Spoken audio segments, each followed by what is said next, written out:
A few days ago, I interviewed Stephen Hall. He was a Royal Observer Corps volunteer at the Lepe Beach ROC monitoring post from the mid-1980s to the early 1990s. The interviews proved to be very popular, so today I've been able to follow it up with another interview, but this time with one of his colleagues from the same period. That's the other Steve from the ROC post. His name is Steve Doyle, and I actually believe him to be one of, if not, the youngest ROC observers in the UK, because he was actually a teenager when he started, and that's quite unusual. He was able to add a lot of new information about the Lepe ROC post, which I hadn't managed to cover with Steve Hall the last time around, so I think you're going to find it interesting. We chatted on the phone about his experiences in the bunker, the training, some of the equipment, what happened when the ROC post closed, and also how he felt the young ROC team at Lepe Beach would have coped in the event of a nuclear strike. The honesty he gives here is really refreshing and insightful, so I hope you enjoyed the interview and the telephone conversation. I certainly did. Here it is. I feel there's stories to do with this that haven't been told, and because so many people walk through Lepe and look at that and either don't read the thing and don't know what it is or don't understand what it was, and I just felt when I did my own research I found it very hard to find people who'd actually got real life experience of this, which is why it was great to be able to get into contact with the two Steves. Yeah, that's right. I'm glad Steve Hall, which he was a leading observer there, he's very knowledgeable. I'm really surprised how much he actually knew. I forgot most of that. He's done well. So how did you get involved with the Royal Observer Corps in the first place? What was the process? It was quite low key, to be honest.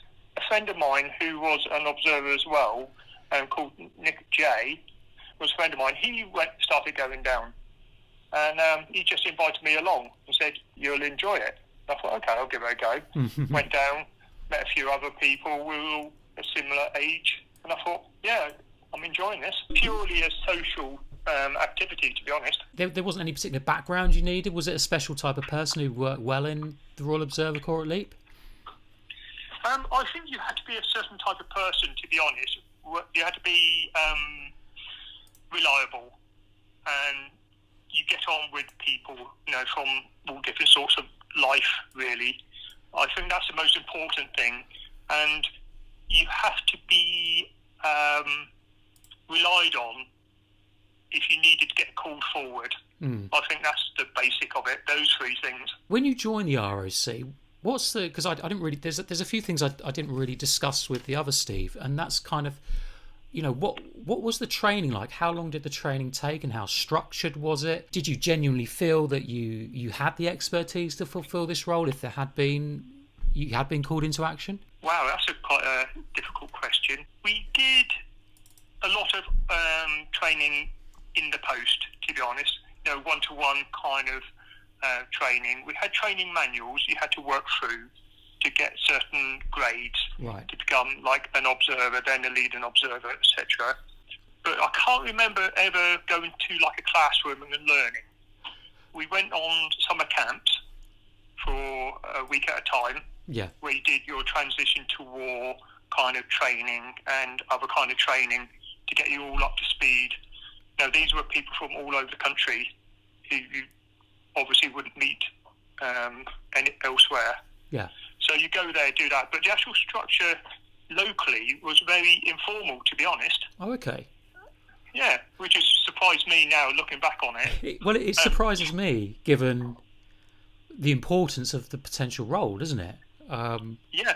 That it almost sounds like, and I don't want to downplay it at all, but then you go down there and meet your mates and might have a bit of a giggle. Am I downplaying it too much there, or? Maybe so. I think so. Maybe the way I'm speaking about it, it sounds like that. But there was a definite purpose to the Corps if we ever got called forward. But you had to make the most of it. Yeah. And as you're saying, most of us were pretty young at the time, so you didn't look at life too seriously. Oh, of course, yeah. You just took every day as it goes. Yeah, because I guess... And you don't really think too far ahead. No, I guess because Stephen Hall, he obviously said you were probably the youngest ROC crew or post that he knew of. It's going to be a little bit different to as if you were men in your 40s and 50s potentially, I guess, wouldn't it? Yeah, I think so. I don't know whether people looked at us like we were, all young and just playing around a bit. Yeah. We did what we needed to do according to the structure and the rules and all that kind of thing. Yeah. everyone else was a lot senior to us in age. You mentioned you went on a week's training course. Whereabouts was that? I did 2 wires in the ROC, and they both at RAF Waddington. Okay. One in, I think, 1986 and one 87. That's my first experience of, shall we say, military life. Okay. And it put me in good stead for my future career. So what did you go on to do? That in a bit, yeah. Oh, well, I mean, did the being in the ROC offer you discipline and some grounding in a way to pursue a future career of sorts? Yes, it did, totally. Even just looking after the uniform and getting used to a rank structure, going onto RAF bases a lot, that kind of lifestyle, getting used to it. Yeah. When I've done my basic training in the RAF, it really helped me above my contemporaries. Okay. Who had no experience at all. Right, of course. Within the ROC team that you were in at Lepe, did all the individuals in the team have a different speciality? And if so, what would your role have been in terms of the bigger team? Well, I know Tim Lever, who was the chief there before me. He was more the military person. Mm-hmm. He had all the Gucci kit to go with the role. The rest of us, I think we all just done what needed doing. Yeah. We never actually said one person was, say, map reader, one person didn't do the generator, one person didn't do this. We all had to do it all to keep the post going. Yeah. But we had a bit of leadership from this person, Tim Lever, and he led the team. Did you have much interaction with the public when you were at Lepe? Because Stephen Hall, he recalled stories of kind of popping out of the hatch and bemused members of the public looking on, or going to get changed down in the toilets of the Lepe cafe. Do you recall any similar type stories that you could tell us about? Yes, quite a few. As you know, Lepe is quite a public post.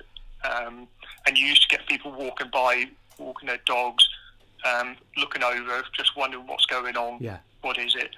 Depending on the mood I was in, to be honest, I used to come up with a couple of stories about what we did, or other times I just told the truth. Oh, okay. Yeah. So what were the stories you would tell if you fancied kind of just pulling someone's leg a little bit? Well, we said it was a nuclear bunker. And I said, there's a bit of a green field at the time in front of it. I think there's a car park there now. Yeah. And for some reason, the grass looked different colours. Okay. And I said, that's a launch bay for a bomb. Depending on who I was speaking to. And they looked over and they could see there's some kind of markings. And they thought, oh, okay. Yeah. I guess depending on what mood you were in at the time and how facetious you were feeling. So in terms of kind of, actually, well, I guess that leads on to the next question about secrecy. Were you allowed to be upfront and honest with the public or your family members or your friends? Was there anything you had to sign? How secretive was the work? I don't personally think I ever got told not to tell people anything, but we signed an Official Secrets Act. Okay. Like all other military organisations, so we could have got done if we said anything bad. But on the whole, at the post level, we didn't know anything really secret. Yeah. You just had to keep your mouth shut, in a way. Less you said, the better, but it wasn't secret at all. Okay. If anyone wanted to join, you could take them down the post and give them a guided tour kind of thing. Okay, so you could have happily taken a friend down there or anyone without any checks at all? Was that permitted? Is that what you mean? Well, you have to use your own judgment. Yeah. To be honest, use your own judgment and just show the person, if they seem interested, show them what the score is. Then, if they wanted to join officially, you had to do the normal checks. Okay, I'm with background checks, but like police check and the MOD checks and all that kind of thing to make sure you are suitable.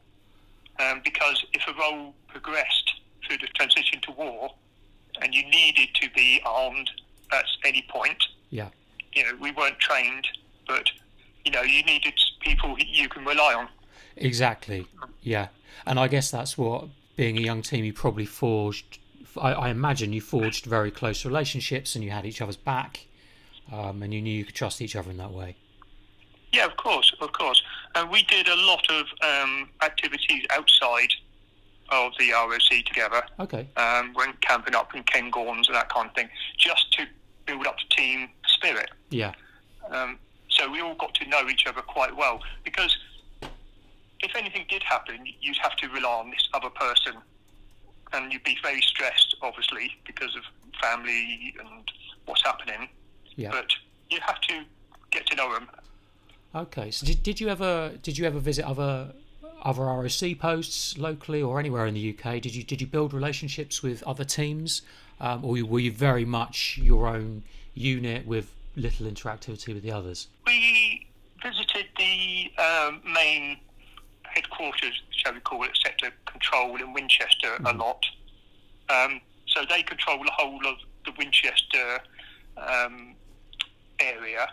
But me personally, I didn't visit any other posts. I know there's Lyndhurst and Botley and other ones, but I don't know why, but I just stuck to our post and the sector control at Winchester. We only ever met each other, to be honest, on the radio, on the intercom. Well, actually, that was one of the questions I was going to ask you, is about how the comms was set up down in the bunker and how you were able to communicate with other posts. So could you tell me a bit more about that and how that actually worked? On exercise, every hour you had to give a report of what's going on, and you get a controller, normally a lady, basically ring you up on a box, and as you set a data, you get the data, and that's where you get most of your information from. Mm-hmm. I don't know if we could talk to other posts. I don't think we did. It all went through the sector control. Okay. Really. Yeah. No, that makes sense. And a couple of minutes ago, you spoke about the Official Secrets Act, and that kind of registered with me. And I just wondered, are you still under any kind of Official Secrets Act embargoes, or is that now finished? Are you aware of anything like that would be? I'm not aware of anything for the ROC, to be honest, because it's been such a long time since it's disbanded, and a lot of the information is still public now. Yeah. So I wouldn't say anything I know unless I've seen it somewhere else, to be honest. No, of course. Because I moved on to something else. Yeah. That's still under the Official Secrets Act. So officially, I'm still covered by it. Yeah. I'm not allowed to say, Of course. too much about the actual procedures. Yeah. Yeah. No, that entirely makes sense. And when obviously the ROC posts, it was in the early 90s, wasn't it, that they disbanded and you were stood down. Do you remember how that happened? And do you have any recollections about the period when you were stood down and how you felt? At that stage of my life, I was going to move on to join the regular Air Force. So obviously closing down and with fall of the Berlin Wall all seemed quite natural to me. That stage of my life was just coming to an end anyway. Yeah. So it's all just lined up nicely to close that, to start on the new one. Yeah. So were you at the Lepe ROC post up until the point where it was closed? I left the ROC in early 1991. Okay. So that was purely probably about 2 months before they actually officially closed or stood down. Oh, okay. So you might not know what I was going to ask you next, which was something that I've always wondered, because I think I mentioned earlier I've been fortunate enough to visit a couple of ROC posts in Hampshire. Unfortunately, they are in a really bad state of disrepair. But in all of them, there's one common theme, and that's there's always still gear left inside of them. So, for example, the bunk beds, you can't physically get them out, so they're always in there. And what I've always wondered is, and actually this was also a question one of the YouTube commenters asked me to ask the next ROC guy I interviewed, was when they closed, and again, you might not know this, but was the hatch just locked and they just left everything inside at the point of them being stood down? Because it kind of looks like that when you see the abandoned ROC post. Do you know what the situation might have been? Yeah, I believe that was it. Basically, the chief observer gave the observer officer who's in charge of the few posts the keys. He's probably took it back to his boss. They had the keys, and I presume they just got lost in the ether somewhere. Yeah. So all these posts, literally, there wasn't any plan to say, right, we're closing in 6 months' time. You need to get rid of this. and like draw it down as you would normally do a military establishment. Yeah. It literally was, here's the keys, goodbye. It seems very strange to me now, but it's good because there's a lot of like kit, as you call it, a lot of kit still available. Yeah. Even like quite personal stuff. We put up, little signs and posters and all that. That's still up there. Yeah. You find, wow, that's amazing.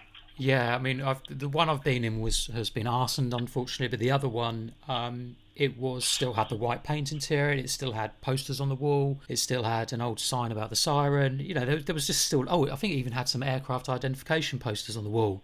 You just think, wow, it's just incredible. So yeah, that's intrigued me, that one. I don't know whether there's a master plan to reopen them. So they said we'll just mothball them as such, stand the core down. Oh, I suppose, yeah, I'd not considered that. Maybe they did think they'd reopen again. It depends how the Cold War goes, where it builds up again, they can just open them up. Yeah. Maybe in someone's mind, that's how they're thinking. Yeah, no, that makes sense. I mean, that would make perfect sense, wouldn't it? Maybe they were just locked with the stuff left in with the view that they could be reopened in a year's time. You just don't know, do you? Especially if the Soviet Union's breaking up, and I guess there was risks of things getting into the wrong hands. There was always talk about rogue states, all that kind of stuff. So, yeah, interesting. And talking, actually, yeah, so once the ROC posts were closed down, since those times, have you ever been back inside of an ROC post, or particularly the Lepe one, or any others? No, I haven't been down one, but I've been back to the Lepe post, and I'm absolutely amazed what they've done. There's a lot of it still as we left it, like the green paint and the fence in the gate and all that is still the same. Yeah. But I love I don't know if you call it periscope, but you can see inside. That's right, and yeah. It's almost like we left it. Wow. It's absolutely amazing. They've done a real good job. Yeah. One day I want to go back. Well, hopefully, if they're listening, they'll invite you. Because, I mean, after interviewing Stephen Hall, the other Stephen, last week, I did speak to Hampshire County Council subsequently, and they wanted to talk to him. So hopefully, I don't know, it'd be lovely if they were to maybe create some reunion for you guys, but I'll leave that up to them and you. But that would be fascinating, wouldn't it, if that was to happen? Yeah, it would be. Look forward to it one day. But I actually live in North Devon now, so I'm a few miles away. Yep. And Steve's obviously in South Wales as well. That's right. That's right. Going back to actually, you just mentioned earlier when you've looked down the periscope at Lepe and you've seen how it looks so much like you remember it. I'd just like to know a little bit more about life down in the bunker. So, a couple of things, right? So let's say that the alarm went off and bombs were fired. You guys had to literally jump out of bed or stop whatever you're doing and get down to Lepe and get down into the rock post. If you were going to do that, did you have a bag packed and ready to go under your bed just in case? I did personally, because this person I was speaking about, Tim Lever, who's a very gun-ho kind of person, he instilled it in me just to get some stuff together, like food, clothing, normal kind of stuff you need. Probably as a teenager, it's probably full of crisps and chocolate, to be honest. But, just to make your life a little bit easier. Yeah. Because as I was the nearest to the post, I probably would have opened it up and started to set it up. Okay. So can I assume then that if you would have, because it was 2 weeks, wasn't it, initially? If the bomb went off, you guys would be down in the bunker and you were meant to stay down there for 2 weeks before popping out. Am I right in thinking that? Yeah, unless you had a bomb burst where you had to go out to the ground zero indicator and just keep yourself locked in.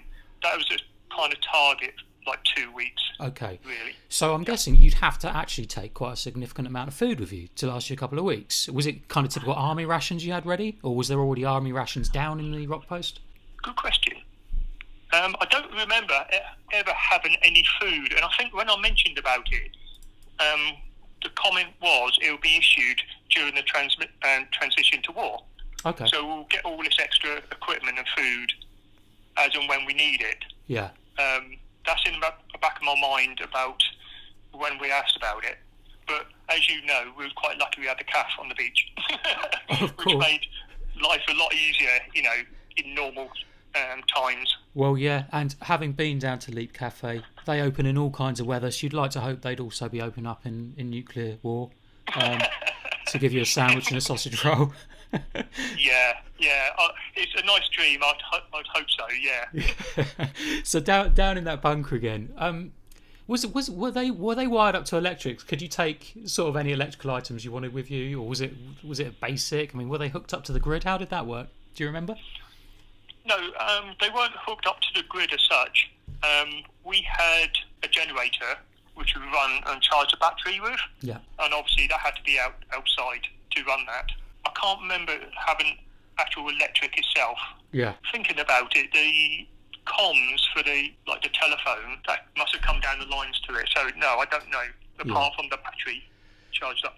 Yeah, I mean, I'm not particularly knowledgeable about electricity and telephone systems, but yeah, I just found it interesting to see how it would all communicate with the other posts. So if the bomb had gone off or missiles had been fired, looking back now as a man, you know, and looking back on your youth, because you were, how old were you when you were in that post? You were in your early 20s, weren't you? I think you said. Yeah, I think I joined when I was 19. Yeah. And I left when I was 24. Okay. No, 23. I left. So yeah, very young, really. Yeah, I mean, yeah, definitely a young man by my estimations and your own. So looking back now, though, how do you think you would have coped if you had actually had to, you know, be called into action and potentially been down there for 2 weeks and doing what you had to do? Looking back on it, because to be honest, at the time, never really thought about spending 2 weeks down there or more. But now, thinking about it, I think, without sounding harsh to all the other members of the ROC, we would have fallen apart quite easily, I think. Right. Because obviously you've got other pressures of your family, you know, and the shock of what's just happened to the world. You know, and in back of my mind, I think, you know, all my family could possibly have been gone. Yeah. So would I be thinking of them? And would I be safer to stay in this concrete bunker, which is 10 foot underground? Yeah. It would be a draw either way. Did you want to know what's going on, but you want to be safe? That's right. Yeah. I think any more than 2 weeks, we would just have almost given up in a way. That sounds very harsh, but that's my personal opinion now. Well, I could imagine myself being exactly the same way. Even now, in my mid-40s, I can't imagine being able to cope with that particularly well. And Steve Hall, who I interviewed last week as well, he kind of alluded to that, because he said where he was young, he wasn't married, he didn't have any children at the time, so, you know, unlike possibly older people, he could have at a moment's notice run to the ROC bunker. But even so, you know, would you still be able to do that, you know, in reality, knowing that what was going on in the world? And especially, you were volunteers at the end of the day, weren't you? You weren't paid up members of the military. So for me, it would have been really tough. Really would have been. And a bit of a leap of faith to expect the whole thing to operate smoothly, wouldn't you say? Yeah, I think so. I think because if I keep saying it, the transition to war, you know it's coming. Something's building up. So we'll get called up. You go down a post. You do all the good stuff like you have to do. Then all of a sudden the bomb goes off. You be in that kind of zone where I've got to do this, got to do this, got to do it. Then all of a sudden, when it quiets in town down, everyone will start thinking of the family and what has just happened. Yeah. You know, that's why I think it's quite unique for our post, all being the same age at the time, and having the same thought process, rather than someone who's a bit younger, a bit older, and all this kind of stuff. You might get some kind of conflict. Yeah. We had quite a good relationship, so I think we could have been okay for the 2 weeks. Let's say, just hypothetically now, let's say the ROC post did have to open tomorrow, and you suddenly got a phone call saying you need to get down there. Do you think you'd remember your training? No, because my brain's been filled up with other stuff. Yeah. But I I could know the basics of, setting up the equipment, what needs to happen, and I'll probably, once I'm in the zone of being in the post, I could probably talk on the intercom, and make sure it's all right. Yeah. And I think, it's been a long time. Yeah. No, well, it has, hasn't it? A very long time. And did you say you joined the RAF afterwards? You went from the ROC to the RAF? Yes, I did. Okay. Yeah, I spent, lucky enough, done 22 years in the RAF afterwards, and the ROC experience really helped. Wow. I wouldn't have joined without it, to be honest. So I think I'm unusual because I joined the ROC, then the RAF. Okay. A lot of people joined the RAF, then the ROC. Oh, okay. So typically, were the ROC observers, were they gentlemen who'd been in the RAF, left the RAF, and now had that experience that they could use in the ROC? I would say a large majority, to be honest, because you needed the aircraft spotting ability, and a lot of people knew about aircraft, about the engines and, different marks of whatever aircraft it is. So it's all to do with the progression of the ROC over the years. Yeah. Okay. And if it wasn't for the ROC, I probably wouldn't join the RAF. Yeah. So I'm really grateful. Been a real pleasure talking to you, Steve. Thank you. It's very unusual to talk about the ROC to people. Right. Most people want to hear about the RAF. So, and the ROC, you say it's not secretive, but not a lot of people knew about the organisation, Right. which itself is secrecy. So This is what I think your channel is all about, just keeping history alive and putting the bits you look at back in a public realm, really. Yeah, particularly a lot of the memories are starting to get lost because obviously people get old. So with you guys, it's fantastic. We can capture this now rather than someone trying to do it in 40 years' time. Well, have a good evening. I'll drop you a line in the next 48 hours or so, and we'll go from there. But really appreciate it, and have a great rest of the week, Steve. Thank you. Cheers, mate. Take care. All right, bye-bye. Bye.